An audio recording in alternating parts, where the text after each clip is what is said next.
সুপ্রিয় দর্শক শ্রোতা, আজ আমি একটি স্ল্যান্টিং স্টাইল বনসাই তৈরির প্রায় শুরু থেকে শেষ পর্যন্ত ধাপে ধাপে প্রক্রিয়াগুলো উপস্থাপন করব। তার আগে স্ল্যান্টিং স্টাইল বনসাই সম্পর্কে একটু ধারণা দিই। একটি গাছ যখন প্রাকৃতিক কারণে একেবারে গোড়া থেকে রুট বল সহ অর্থাৎ উপরিভাগের শেকড় সহ হেলে পড়ে এবং সেখান থেকে আর সোজা হয়ে না দাঁড়িয়ে ওই অবস্থায় টিকে থাকার চেষ্টা করে, তখন সেটাকে স্ল্যান্টিং স্টাইল বনসাই বলা হয়। বনসাইয়ের গ্রামার অনুসারে এটি 70 ডিগ্রি থেকে 30 ডিগ্রি পর্যন্ত ডানে বা বামে হেলে থাকবে এবং এর গোড়ার দিকে এমন ভাব ফুটে উঠবে যেন মনে হবে কোনো ঝড়, ভূমিধস বা অন্য কোনো প্রাকৃতিক দুর্যোগের কারণে উপড়ে পড়ার উপক্রম হয়েছে, কিন্তু গাছটি অনেক লড়াই করে নিজেকে টিকিয়ে রাখার চেষ্টা করছে। আমি যতগুলো গাছ দেখালাম সেগুলোর মধ্যে হেলে পড়ার ভাবটা ঠিক আছে, তবে শেকড়ের যে বিষয়বস্তুর কথা বলা হয়েছে সেটা বিবেচনা করলে এই গাছ এবং এই গাছ দুটিতে লক্ষ্য করুন, মনে হবে যেন দীর্ঘদিন প্রকৃতির সাথে লড়াই করে মাটি কামড়ে পড়ে থেকে সেখান থেকে উঠে দাঁড়ানোর চেষ্টা করছে। যা হোক, এটা একটি প্রেমনা মাইক্রোফিলা। প্রায় 4 বছর আগে ছোট্ট একটি ডাল এই প্লাস্টিক ব্যাগে পুঁতে রেখেছিলাম এবং তার 1 বছরের পরের অবস্থা এটি। মাঝখানে একবার ওয়ারিং করে আঁকা বাঁকা মুভমেন্ট দিয়ে রেখেছিলাম। একেবারে ডাল লাগানো থেকে সেই কাজগুলোরও ভিডিও করেছিলাম, কিন্তু কোনো কারণে ভিডিওগুলো ড্যামেজ হয়ে গেছে, তাই আর দেখাতে পারলাম না। যা হোক, কোনো কারণে গাছটি হেলে পড়েছিল। আমি আর ওটাকে সোজা করার চেষ্টা করিনি এবং মনে মনে স্ল্যান্টিং স্টাইল করব বলে কাজ শুরু করি। এই 1 বছরের মধ্যে গাছটির অনেক ডালপালা হয়েছে। এবার গাছটি একটু প্রুনিং করব। প্রথমে পাতাগুলো ছেটে দিয়ে ডালগুলো উন্মোচন করে নেব।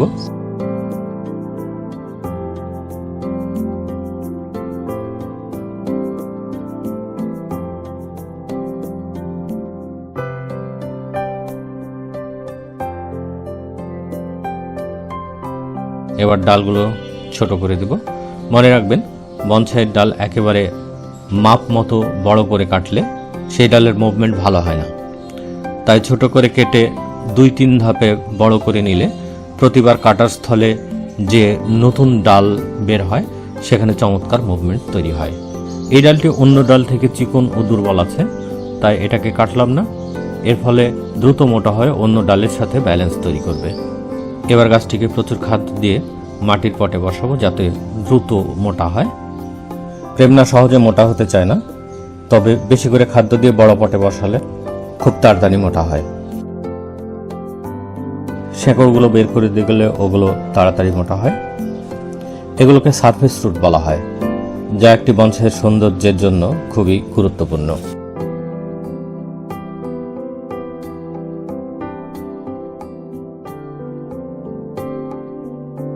আমি মাটি আগেই তৈরি করে রেখেছিলাম।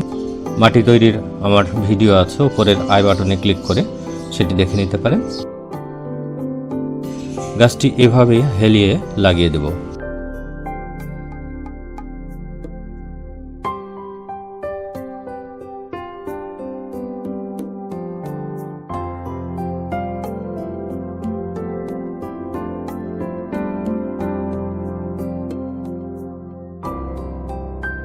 মাত্র 2.5 মাস পর এটি এর মধ্যে ডালপালায় ভরে গেছে।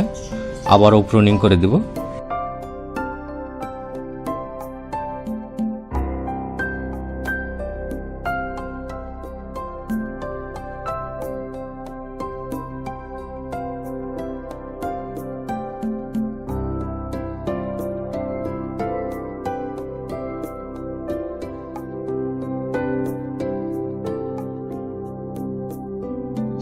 এবার একটু জানিয়ে রাখি, এই ডালকে অর্থাৎ সরাসরি কাণ্ড থেকে যে ডালগুলো বের হয়েছে সেগুলোকে প্রাইমারি ব্রাঞ্চ বলে এবং প্রাইমারি ব্রাঞ্চ থেকে যেসব ডাল বের হয় সেগুলোকে সেকেন্ডারি ব্রাঞ্চ বলে।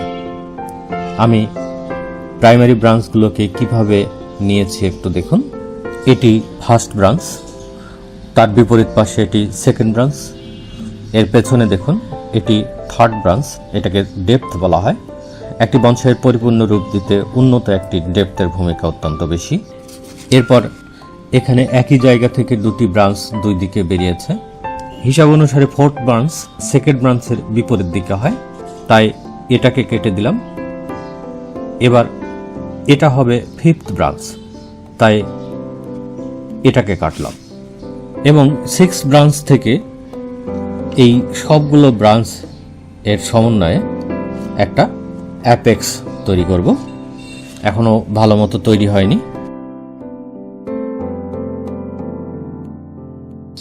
পরবর্তীতে এই ব্রাঞ্চটিকে ওয়্যারিং করে সোজা ঘুরিয়ে নেব। ডালগুলো আবার ছোট করে দেব এবং আরেক ধাপে মুভমেন্ট তৈরি করব। আরো 2 মাস পর এটি ডালপালা পুনরায় বড় হয়েছে, বাড়তি ডাল গজিয়েছে, সেগুলোকে কেটে ফেলতে হবে। এছাড়া কিছু ওয়্যারিং করে ডালের মুভমেন্টগুলো ঠিক করে নিতে হবে।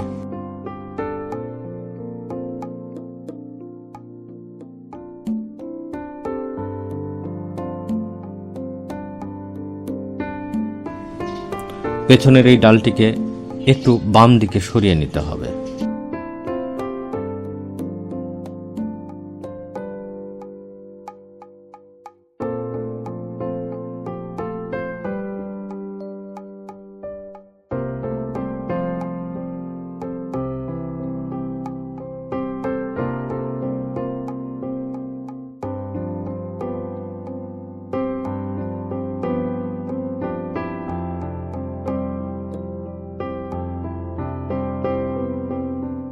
এবার প্রায় 9-10 মাস পর আবারও প্রচুর ডাল তৈরি হয়েছে, আবারও প্রুনিং করে দিব। পুরো কাজ দেখানোর প্রয়োজন মনে করছি না, কারণ ভিডিও অনেক বড় হয়ে যাচ্ছে, তাই কেটে কেটে দেখাচ্ছি।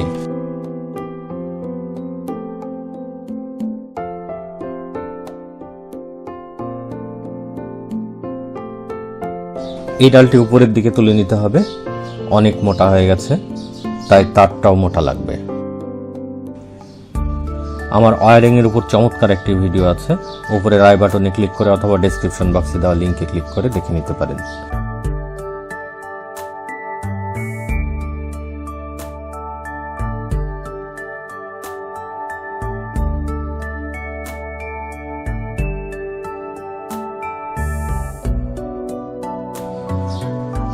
এটিকেও একটু উপর দিকে তুলে নিতে হবে।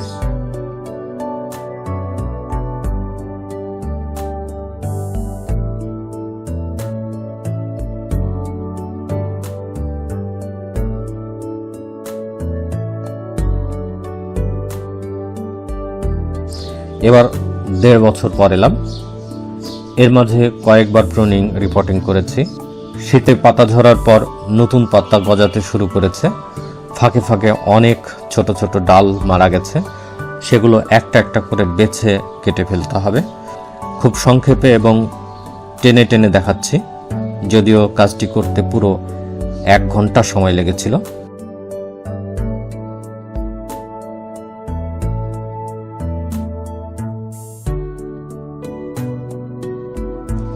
এবার গাছটিকে বনসাই পটে বসাবো।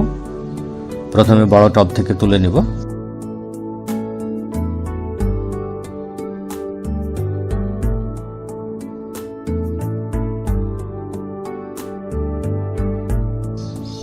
সাবধানে মাটি ঝরিয়ে নেব যাতে গোড়াটা না নড়ে। আমার কাছে অনেকেই প্রায় অভিযোগ করেন যে তাদের বনসাই পটে বসাতে গিয়ে বা রিপোর্টিং করার পরে গাছটি মারা গেছে। এটা মারা যাওয়ার কোনো কারণ নেই, কারণ একটু সাবধানে কাজ করলে মারা যাবে না। সবসময় খেয়াল রাখতে হবে, আমি যতই মাটি ঝরাই কিন্তু গাছের গোড়াটা যদি মাটি থেকে সরে না যায় বা গোড়া না নড়ে, তাহলে মরে যাওয়ার কোনো সম্ভাবনা থাকে না।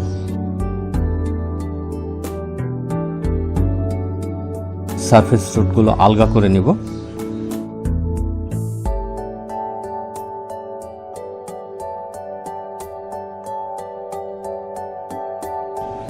আপাতত গাছটিকে এই পটে বসাতে চাচ্ছি।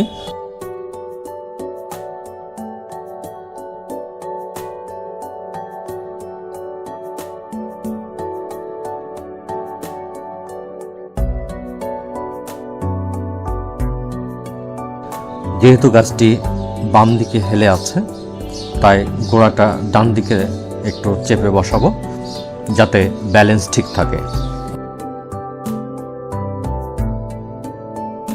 জাস্ট মাটির উপরে ভাগে বসিয়ে দিচ্ছি। গোড়ার এই অংশটা টবের কানা বরাবর থেকে অনেকটা উঁচু হয়ে থাকবে, কারণ শুরুতে যে বিষয়বস্তুর কথা বলেছিলাম, অর্থাৎ মনে হবে যেন নিচের মাটি সরে যাওয়াতে গাছটি উপড়ে পড়ার উপক্রম হয়েছে।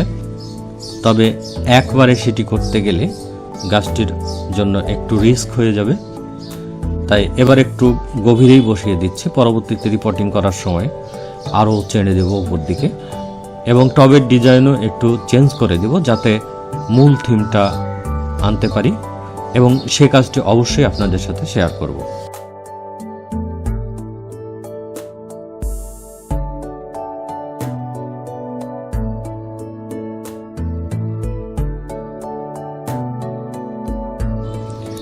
পটিংয়ের 1.5 মাস পরেটি নতুন নতুন কুশিয়ে বেরিয়ে ভরে গেছে, খুব ঘন হয়ে গেছে। ওগুলো হাত দিয়ে ভেঙে ভেঙে পাতলা করে দিতে হবে।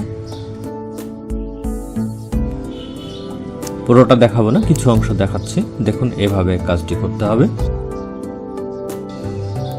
নিচে লক্ষ্য করুন কিভাবে ঝরে ঝরে পড়ছে। পুরো গাছের কাজ হয়ে গেছে, দেখুন কেমন ঝরঝরে লাগছে। টেমনার ক্ষেত্রে এই কাজটি মাঝে মাঝেই করতে হয়। যখন অত্যন্ত ঘন হয়ে যায় তখন ভেতরে ভেতরে অনেক ডালপালা মরে যেতে থাকে, সেগুলো হাত দিয়ে ভেঙে দিলে গাছটি দীর্ঘদিন বাঁচে এবং ভালো থাকে এবং শেপও ঠিক থাকে। প্রিয় দর্শক, আজকের মতো কাজগুলো এখানেই শেষ করছি। আগামীতে নতুন করে গাছটি সাজাবো, সেটি নিশ্চয়ই আপনাদের সাথে শেয়ার করব। আগেই বলেছি। সবাই ভালো থাকুন, সুস্থ থাকুন। আল্লাহ হাফেজ।